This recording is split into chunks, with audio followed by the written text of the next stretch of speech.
5 actions à appliquer dès demain. Donc, c'est tout simplement de comparer ton volume du benchmark de ton palier. Donc, si tu trouves dans les paliers de 10 à 50K, regarde le benchmark par rapport à 10 à 50K.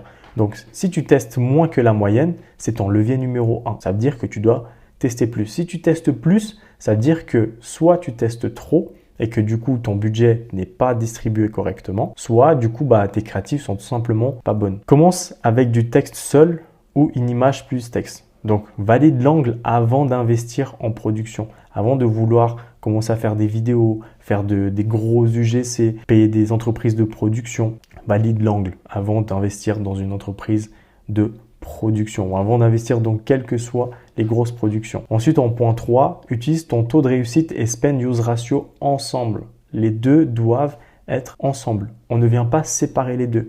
Les deux sont calculés chacun de leur côté, mais les deux doivent être comparés et être pris en compte.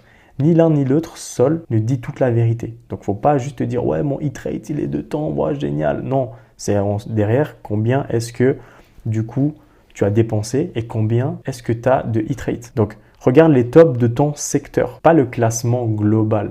Tu dois vraiment te focus dans ton secteur. Les formats varient, tu vois, selon le secteur dans lequel tu te trouves. Donc, regarde ce que les meilleurs de ton secteur font et regarde ce qu'ils font comme résultat et compare. Et analyse tes winners, pas tes losers. Tes losers, tu en auras de toute façon toujours. Les winners sont beaucoup plus compliqués à trouver. Donc, comprendre pourquoi ça a marché et pourquoi ça a raté. Donc, voilà.